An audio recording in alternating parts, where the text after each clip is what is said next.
आज है साइंस का थर्ड पार्ट, जो कि मैंने पहले बोला था आपको कि साइंस जो है फर्स्ट और सेकंड 2 ही पार्ट आएंगे, पर वीडियो बहुत लंबा हो जाता, इसलिए मैंने इसको 3 पार्ट्स में डिवाइड कर दिया है। तो ये लास्ट पार्ट है प्रीवियस ईयर क्वेश्चन साइंस के लिए, बस इसके बाद साइंस कंप्लीट हो जाएगा। तो चलिए वीडियो को स्टार्ट करते हैं। क्वेश्चन है आज का पहला कि निम्नलिखित में से कौन सा वायु प्रदूषक ऑक्सीजन की अपेक्षा अधिक शीघ्रता से रक्त के हीमोग्लोबिन में घुल जाता है। तो ऑप्शन है हमारे pan, carbon dioxide, carbon monoxide या फिर ओजोन। तो इस क्वेश्चन का सही जवाब है कार्बन मोनोऑक्साइड, जो कि शीघ्रता से रक्त के हीमोग्लोबिन में घुल जाता है। नीचे देखते हैं, कार्बन मोनोऑक्साइड एक विषैली गैस है जो ऑक्सीजन की अपेक्षा 200 गुना अधिक शीघ्रता से रक्त के हीमोग्लोबिन में घुल जाती है। कार्बोक्सी हीमोग्लोबिन का निर्माण करती है और मानव के श्वसन में असुविधा होती है इस गैस का अगर प्रवेश हो जाए हमारे ब्लड में, और दम घुटने के कारण मृत्यु भी हो सकती है। इतनी खतरनाक होती है carbon monoxide gas. Next question है, हीमोग्लोबिन के बारे में निम्नलिखित कथनों पर विचार कीजिए। ऑप्शंस हैं, यह रक्त में ऑक्सीजन का संचार करता है, यह लौह युक्त यौगिक है, यह कुछ रोगों के प्रति प्रतिरक्षा प्रदान करता है, यह रक्त को लाल रंग प्रदान करता है। तो हीमोग्लोबिन के क्या क्या कार्य हैं?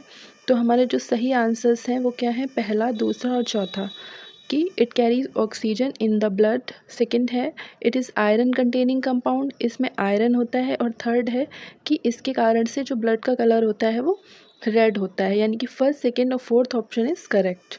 नीचे देख लेते हैं, हीमोग्लोबिन रोगों के प्रति प्रतिरक्षा प्रदान नहीं करता है। ठीक है, यह काम कौन करता है? White blood vessels. यह कार्य कौन करता है? श्वेत रक्त कर्णिकाएं करती हैं। हीमोग्लोबिन एक लौह युक्त जटिल प्रोटीन है। क्वेश्चन आपसे पूछा जा सकता है कि क्या हीमोग्लोबिन एक प्रोटीन है? तो आप वहाँ पे कंफ्यूज हो जाएंगे, क्योंकि इतनी बेसिक्स क्वेश्चन पूछे जाते हैं, हमेशा अक्सर हम वही क्वेश्चंस को गलत करते हैं। टफ तो हम सारा पढ़ लेते हैं, पर इजी वाला यहाँ से ये छोटे छोटे क्वेश्चंस इस तरह से बन सकते हैं, जो कि हम आपको बताते चल रहे हैं कि हीमोग्लोबिन एक लौह युक्त जटिल प्रोटीन है जो रक्त को लाल रंग प्रदान करता है और रक्त में ऑक्सीजन का संचार करता है। ये सबको ही पता है, सिर्फ एक इम्पॉर्टेंट पॉइंट जो है नोट करने वाला कि हीमोग्लोबिन एक लौह युक्त जटिल प्रोटीन है। नेक्स्ट देखते हैं, नेक्स्ट क्वेश्चन है कि कुनैन, मलेरिया रोग की प्रभावी औषधि कुनैन का निष्कर्षण किया जाता है। तो किससे किया जाता है, मतलब इसको किससे प्राप्त किया जाता है इस दवा को? तो ऑप्शन है bark of cinnamon, bark of cinchona, leaves of ocimum या बार्क ऑफ अकेशिया कैथ्यू। तो इस क्वेश्चन का सही जवाब है सिनकोना की छाल से कुनैन को एक्सट्रैक्ट किया जाता है, और इसका यूज़ किस में होता है? मलेरिया के उपचार में। तो इसमें से हम क्या याद करेंगे कि ये दक्षिण अमेरिकी मूल का पौधा है और ईसाई मिशनरियों द्वारा 16वीं सदी में पहले यूरोप फिर बाकी दुनिया में फैलाया गया था। अगला क्वेश्चन है कि जीन के भीतर अनुक्रम आधार परिवर्तन कहलाता है। Changes in the base sequence with in the gene is called. Option है ब्रीडिंग, क्लोनिंग, म्यूटेशन या फिर फ्यूज़न। तो इस क्वेश्चन का सही जवाब है म्यूटेशन, जो है वो जीन के भीतर अनुक्रम आधार परिवर्तन कहलाता है। नेक्स्ट क्वेश्चन है कि विटामिन ई का महत्वपूर्ण स्रोत निम्नलिखित में से कौन सा है? ऑप्शंस हैं palm oil, coconut oil, wheat germ oil या फिर मस्टर्ड ऑयल। तो इस क्वेश्चन का सही जवाब है वीट जर्म ऑयल। ठीक है, नीचे देखते हैं कि विटामिन ई और किस में पाया जाता है। क्वेश्चन आ सकता है जैसे कि बादाम, मूंगफली, विभिन्न वनस्पति तेल जैसे कि सूरजमुखी, मक्का, सोयाबीन, कुसुम का तेल, सूरजमुखी का बीज और पालक इत्यादि भी विटामिन ई के स्रोत हैं। नीचे ये जो जितनी भी चीज़ें एग्जाम्पल में दी गई हैं विटामिन ई के स्रोत, इसको आप अच्छे से याद कर लीजिए। अगला क्वेश्चन है, मानव सदृश लघुतम कपी है, smallest man like app is. तो कौन है? ऑप्शन ए गिबन, जो मानव सदृश लघुतम कपी है। यह कपी भारत में पाया जाता है और गिबन हीन कपी की श्रेणी में आते हैं, जबकि शेष बड़े आकार के कारण महाकपी की श्रेणी में आते हैं। नेक्स्ट क्वेश्चन है कि the brain is responsible for. Brain जो है वो किस चीज़ के लिए जिम्मेदार है? ऑप्शन है हमारा सोचने के लिए, regulating the heart beat, balancing the body या ऑल ऑफ द एबव 3। तो सभी को पता है कि ब्रेन से ही सारी चीज़ें कंट्रोल होती हैं। तो हमारे तीनों ऑप्शंस करेक्ट हैं कि ब्रेन जो है thinking, regulating the heart beat और बैलेंसिंग द बॉडी तीनों के लिए रिस्पॉन्सिबल है। ठीक है। और नेक्स्ट इसमें जो पढ़ने का है वो क्या है कि अंतःस्रावी ग्रंथियां शरीर की इन क्रियाओं को हार्मोनों द्वारा नियंत्रण करती हैं और इन सभी का नियंत्रण संदेश भेजकर मस्तिष्क करता है। इसको आप याद कर लीजिए नीचे। नेक्स्ट है कि which one of the following pair is incorrectly matched. क्या दिया गया है यहाँ पर? एक तरफ दो आपको मैच करना है कि किससे कौन सा रोग होता है। तो गलत पूछा गया है इसमें। तो इसमें पहला जो है ए क्या है, थायमीन से बेरी होता है, ascorbic acid scurvy, vitamin A से कलर ब्लाइंडनेस, विटामिन के रक्त का जमना करेक्ट है। विटामिन ए का रासायनिक नाम रेटिनॉल है, जिसकी कमी से रतौंधी नामक बीमारी होती है। क्वेश्चन क्या पूछा था? सही सुमेलित नहीं है। तो ये गलत है सी वाला, क्योंकि उसमें दिया है कि विटामिन ए से कलर ब्लाइंडनेस होती है, जो कि गलत है। जबकि कलर ब्लाइंडनेस क्या है? एक जेनेटिक रोग है जो पीढ़ी दर पीढ़ी फैलता है। इसको हम पहले भी पढ़ चुके हैं, जिस कारण से लाल और हरे कलर में कन्फ्यूज़न होता है, जिनको भी ये कलर ब्लाइंडनेस होती है। बाकी सारे करेक्ट हैं। ल्यूकेमिया एक प्रकार का कैंसर है जिसमें असाधारण बढ़ोतरी होती है। किस कारण से? Bone cells, platelets, red blood cells या वाइट ब्लड सेल्स। तो इस क्वेश्चन का सही जवाब है वाइट ब्लड सेल्स।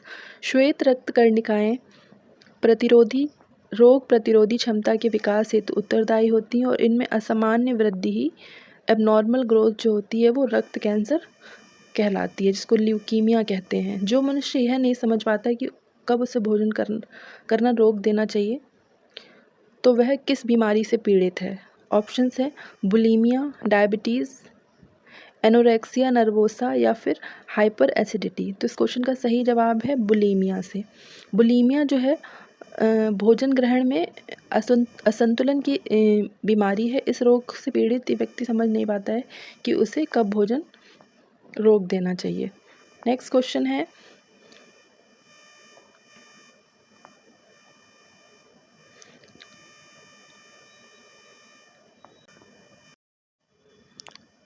पायर हिलोमीटर का प्रयोग निम्न में से किसे नापने के लिए किया जाता है? तो ऑप्शन है sun spot, solar radiation, air temperature या फिर टेम्परेचर ऑफ प्लांट्स। तो इस क्वेश्चन का सही जवाब है कि पायर हिलोमीटर का प्रयोग सोलर रेडिएशन को नापने के लिए किया जाता है। विच of the following is a semi conductor. निम्नलिखित में से कौन सा अर्धचालक है? प्लास्टिक, एल्युमिनियम, लकड़ी या फिर जर्मेनियम। ऐसे पदार्थ, तो ऑप्शंस इसका करेक्ट क्या है? जर्मेनियम। ऐसे पदार्थ जिनमें इलेक्ट्रॉनिक संरचना इस प्रकार की होती है कि इलेक्ट्रॉन मुक्त हो जाता है और कहीं रिक्त बन जाता है, तो अर्धचालक कहलाते हैं। तो जर्मेनियम और सिलिकॉन ऐसे मुख्य पदार्थ हैं, ये हम पहले भी पढ़ चुके हैं। मानव शरीर का सामान्य तापक्रम 98.4 डिग्री फ़ारेनहाइट है। इसके बराबर सेंटीग्रेड में तापमान क्या होता है? ये क्वेश्चन भी पेपर में आ चुका है, मैं आपको बता दे रही हूँ। मानव शरीर का सामान्य तापमान फ़ारेनहाइट में 98.4 और सेल्सियस में 36.89 होता है।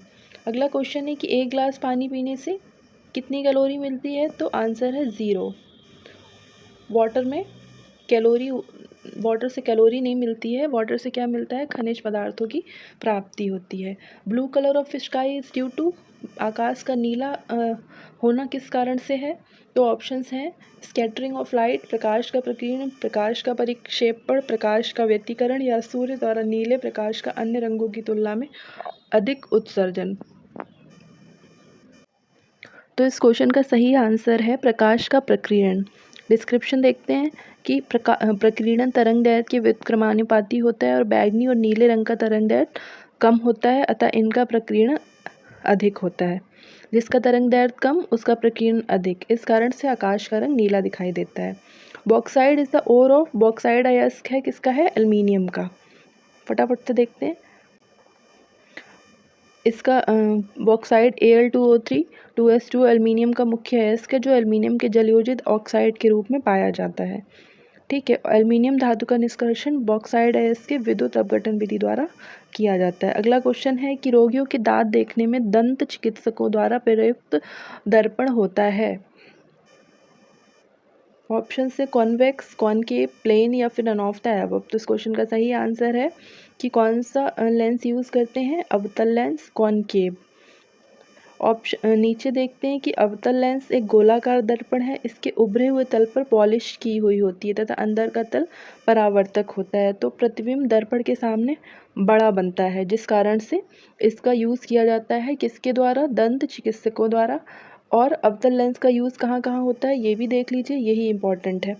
दाढ़ी बनाने में, गाड़ियों के हेडलाइट और सर्च लाइट में, सोलर कुकर इत्यादि में अवतल लेंस यानी कि कॉनकेव लेंस का यूज़ होता है। नेक्स्ट क्वेश्चन है कि a person with vision defect myopia can see, जिसको निकट दृष्टि दोष मायोपिया वाला व्यक्ति देख सकता है, नज़दीक स्थित वस्तु को स्पष्ट रूप से, distance object clearly, near by as well as distance object clearly, या फिर ना ही वो दूर की चीज़ें देख सकता है और ना ही पास की। तो इस क्वेश्चन का सही आंसर है कि जो निकट दृष्टि दोष मायोपिया वाला जो व्यक्ति होगा वो नज़दीक स्थित वस्तु को स्पष्ट रूप से देख सकता है।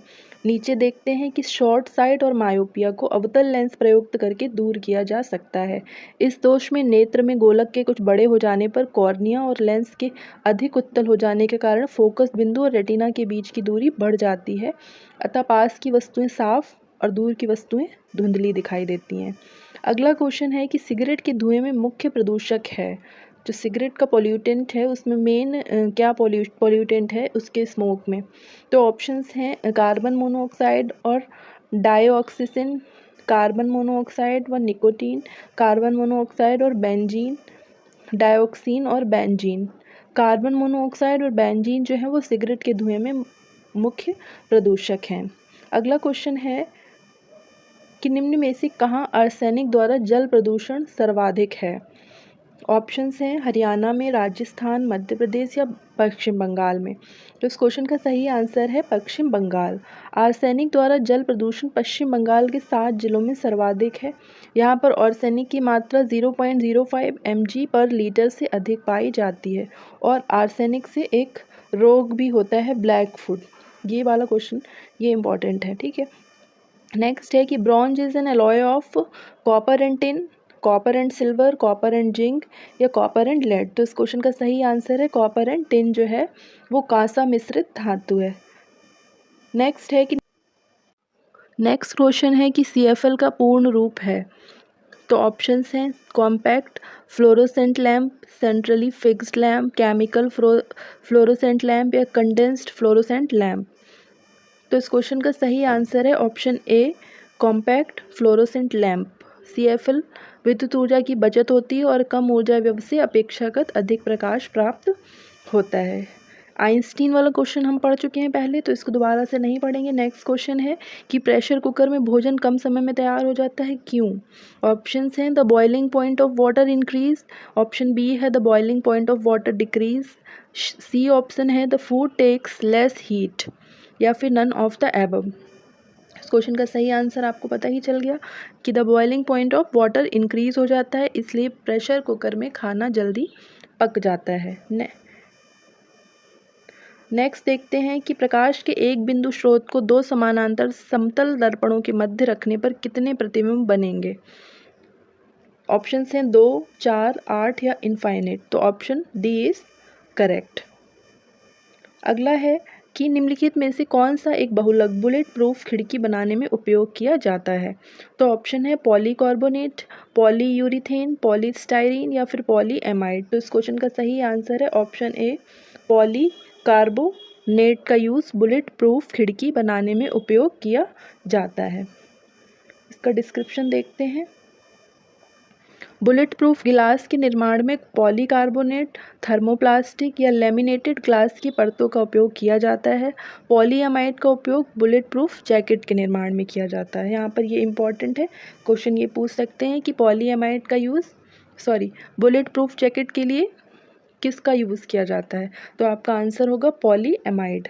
नेक्स्ट क्वेश्चन है कि निम्नलिखित विद्युत अपघट्यों के विलयन में से किसको कार की बैटरी में प्रयोग किया जाता है? ऑप्शंस हैं आपके सामने sodium sulphate, nitric acid, sulphuric या फिर पोटेशियम नाइट्रेट। इस क्वेश्चन का सही आंसर है सल्फ्यूरिक एसिड। नीचे देख लेते हैं कि सल्फ्यूरिक एसिड का यूज़ कार की बैटरी में किया जाता है। सल्फ्यूरिक एसिड को ऐतिहासिक रूप से ऑयल ऑफ विट्रॉल के नाम से भी जानते हैं। पहले के टाइम पे इसका नाम ऑयल ऑफ विट्रॉल था। घरों में स्वच्छता कार्यों के लिए उर्वरक और रसायन उद्योगों में भी इसका उपयोग किया जाता है। अगला है, मैच करना है आपको। तो सल्फर डाइऑक्साइड, क्वेश्चन है कि निम्नलिखित एवं में से कौन सही सुमेलित है? तो ऑप्शन है आपके पास सल्फर डाइऑक्साइड, टीथ फ्लोराइड प्रदूषण, भोपाल गैस त्रासदी, मिथाइल आइसोसेनेट एसिड रेन या फिर ओजोन डिप्लीशन से स्किन कैंसर। क्वेश्चन है कि मानव शरीर में हीमोग्लोबिन का क्या कार्य है? तो ऑप्शंस देखते हैं इसके कि to transport oxygen, to destroy microbes या टू प्रिवेंट ब्लड डेफिशिएंसी या फिर टू मेक आयरन यूजफुल। तो मानव शरीर में हीमोग्लोबिन का कार्य है ऑक्सीजन का परिवहन करना। ठीक है, हीमोग्लोबिन नामक एक प्रोटीन है जो रेड ब्लड वेसल्स में पाया जाता है और इसका कार्य है ऑक्सीजन का परिवहन करना। रक्त में लाल रक्त ऑक्सी हीमोग्लोबिन युक्त रुधिर कणिकाओं के कारण ही होता है। अगला क्वेश्चन है कि सूची 1 को सूची 2 से मिलाना है आपको। तो क्या क्या है, सूची 1 देखते हैं कि विटामिन सी है, फॉलिक एसिड है, विटामिन ए, विटामिन B1 और सेकंड है रतौंधी, बेरी रक्ताल्पता मीन्स एनीमिया और स्कर्वी मीन्स इन विटामिन्स की कमी से कौन से रोग होते हैं? तो इसका आंसर हम नीचे देखते हैं कि विटामिन सी की कमी से स्कर्वी हो जाता है, फॉलिक एसिड की कमी से एनीमिया, विटामिन ए की कमी से रतौंधी और विटामिन B1 की कमी से बेरी होता है। अगला क्वेश्चन है कि निम्नलिखित में से कौन सा पौष्टिक तत्व अस्थि और दांतों के निर्माण और मजबूती के लिए आवश्यक? विटामिन सी की कमी से स्कर्वी, फॉलिक एसिड की कमी से रक्ताल्पता यानी कि एनीमिया और विटामिन ए की कमी से रतौंधी, विटामिन B1 की कमी से बेरी रोग हो जाते हैं। नेक्स्ट क्वेश्चन है कि निम्नलिखित में से कौन सा पौष्टिक तत्व अस्थि एवं दांतों के निर्माण और मजबूती के लिए आवश्यक नहीं है? ऑप्शंस हैं कैल्शियम, फॉस्फोरस, फ्लोरीन या फिर आयोडीन। तो इस क्वेश्चन का सही आंसर है आयोडीन, जो दांतों की मजबूती और निर्माण के लिए आवश्यक नहीं है। आयोडीन के अतिरिक्त कैल्शियम, फॉस्फोरस, फ्लोरीन, मैग्नीशियम नामक पौष्टिक तत्व जो हैं वो अस्थि और दांतों के निर्माण और मजबूती के लिए आवश्यक है। अगला क्वेश्चन है कि कोलेकैल्सिफेरॉल रासायनिक यौगिक का सामान्य नाम है। किस रासायनिक यौगिक का ये सामान्य नाम है? तो हमारे ऑप्शंस हैं bone calcium, vitamin D, vitamin B, vitamin C. तो इस क्वेश्चन का सही आंसर है option B vitamin C. Cholecalciferol vitamin D का रासायनिक नाम है और विटामिन सी का रासायनिक नाम क्या होता है? Ascorbic acid. अगला क्वेश्चन है कि फेरोमोन सामान्यतः उत्पन्न किया जाता है किसके द्वारा?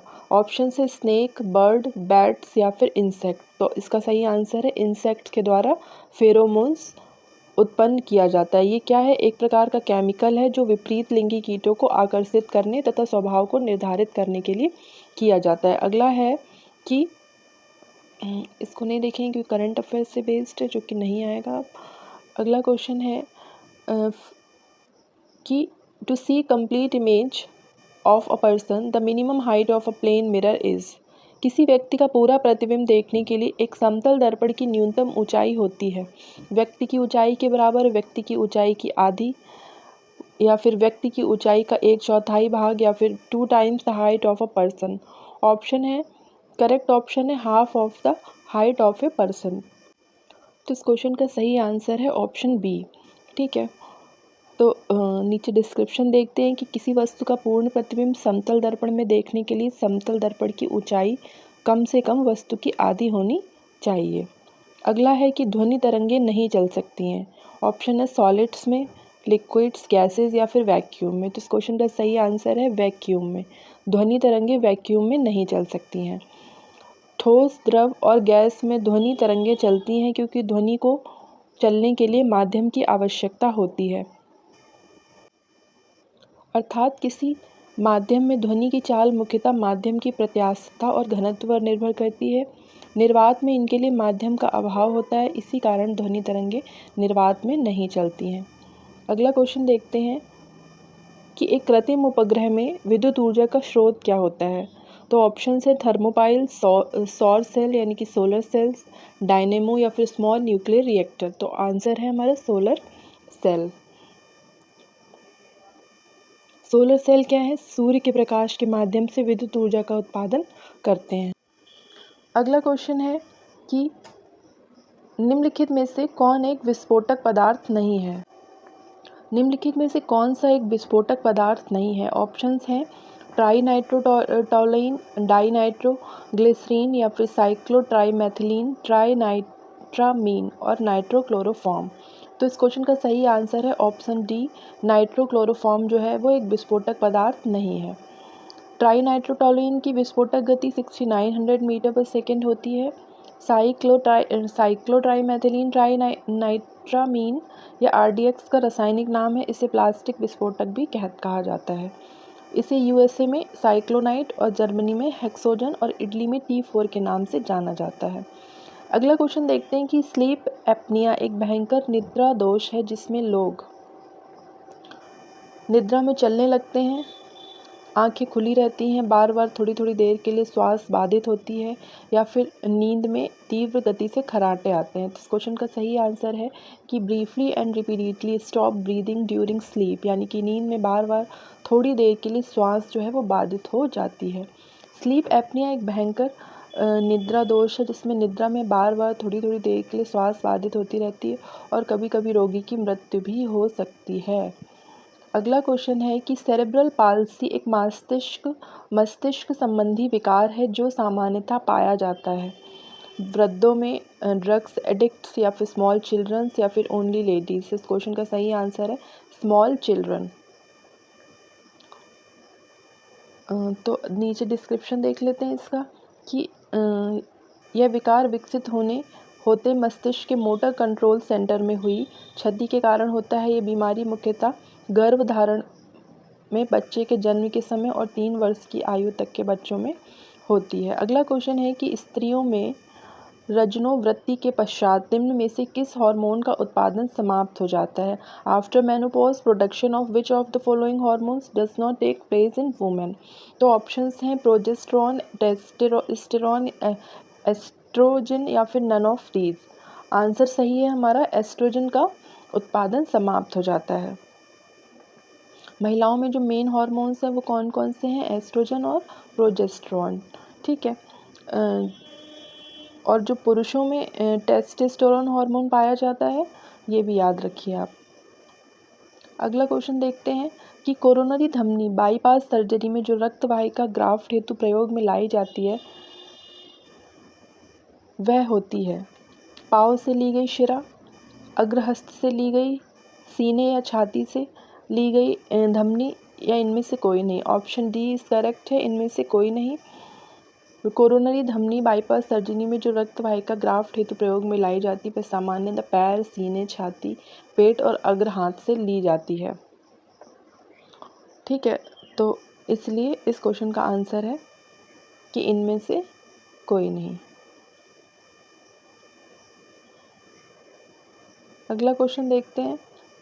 बायोलॉजिकल रीसरफेसिंग एक आधुनिक शल्य तकनीक है जिसके द्वारा उपचार करते हैं घुटनों के जोड़ों का, एंकल जॉइंट्स, हिप जॉइंट या फिर वर्टिब्रल जॉइंट्स। तो इस क्वेश्चन का सही आंसर है ऑप्शन ए, घुटनों के जोड़ों का।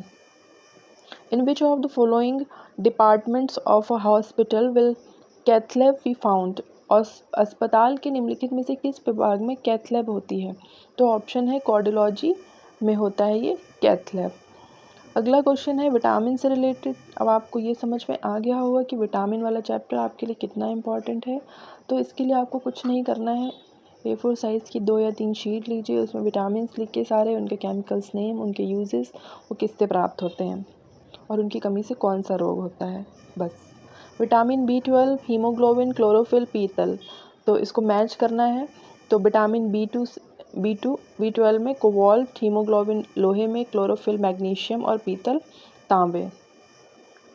अगला क्वेश्चन है कि कुछ समुद्रीय जंतु और कीट अंधेरे में अपने शरीर से प्रकाश उत्पन्न करते हैं, इस परिघटना को क्या कहते हैं? तो इस क्वेश्चन के ऑप्शंस देखते हैं। Phosphorescence, bioluminescence, both A and B या नन ऑफ दीज। तो इस क्वेश्चन का answer, correct answer is option B. कुछ समुद्री जंतु कीट अंधेरे में अपने शरीर से प्रकाश उत्पन्न करते हैं, इस परिघटना को बायोल्यूमिनेसेंस कहते हैं। जीवधारी द्वारा प्रकाश का उत्पादन और उत्सर्जन बायोल्यूमिनेसेंस है, यह कैमिलामिनेसेंस का एक रूप है। ठीक है, अगला क्वेश्चन है, टेलीविजन के दूरस्थ नियंत्रण के लिए किस प्रकार के विद्युत चुम्बकीय विकिरण का उपयोग किया जाता है? ऑप्शंस हैं अवरक्त यानी कि इंफ्रारेड, पराबैंगनी, दृश्य या फिर none of the above. Option A is correct कि इंफ्रारेड का उपयोग किया जाता है टेलीविजन के दूरस्थ नियंत्रण के लिए।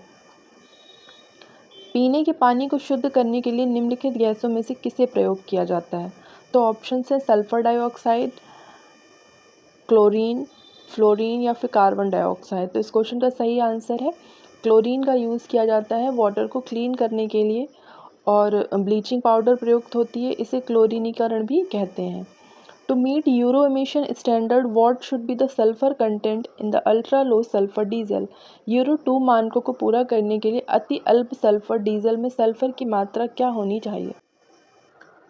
तो ऑप्शंस हैं इसके 0.05% और लेस देन 0.10%, 0.15 या 0.20। इस क्वेश्चन का सही आंसर है 0.05% और उससे कम। अगला क्वेश्चन देखते हैं कि सूर्य के प्रकाश के अदृश्य भाग से प्रकाश संश्लेषण किया जाता है वृक्षों द्वारा, एल्गी द्वारा, बैक्टीरिया या फिर फंजाई द्वारा। तो समुद्र की सतह से 400 से 8000 फीट नीचे पाए जाने वाले जीवाणु अवरक्त विकिरण के प्रयोग द्वारा प्रकाश संश्लेषण कर ऊर्जा उत्पन्न करते हैं। ये हम ऊपर पढ़ चुके हैं, इसलिए इसको दोबारा से नहीं पढ़ेंगे। अगला क्वेश्चन देखते हैं कि प्रोटीन की प्रचुरता वाले खाद्य पदार्थों में उपस्थित एमिनो अम्ल टायरोसिन के बारे में निम्नलिखित कथनों में से कौन सा एक सही नहीं है? तो ऑप्शंस हैं, ये ऊर्जा के स्तर को बढ़ाने में सहायता करता है, या भावात्मक और पर्यावरणीय दबावों का सामना कर सकता है, ये उदासी से लड़ सकता है, या फिर यह बुढ़ापे के उत्तरदायी मुक्त मूलकों के विरुद्ध रक्षा करता है।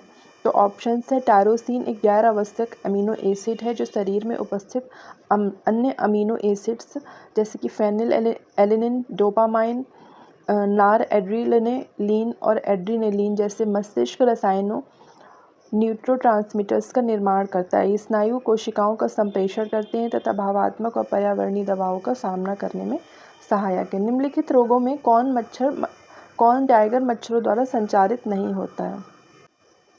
ऑप्शंस हैं yellow fever, dengue, chikungunya, Japanese encephalitis. तो इस क्वेश्चन का सही आंसर है जापानीज एन्सेफेलाइटिस।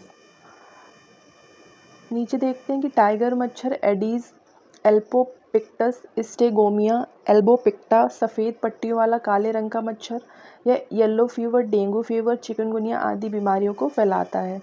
निम्नलिखित में से कौन सा वायु प्रदूषण का एक जैव सूचक है? ऑप्शन से फर्न, लाइकेन, मनी प्लांट या फिर डूडर। तो ऑप्शन बी इज करेक्ट, वायु प्रदूषण का एक जैव सूचक है। लाइकेन थैलोफाइटा प्रकार की वनस्पति है जो कवक और शैवाल दोनों से मिलकर बनती है।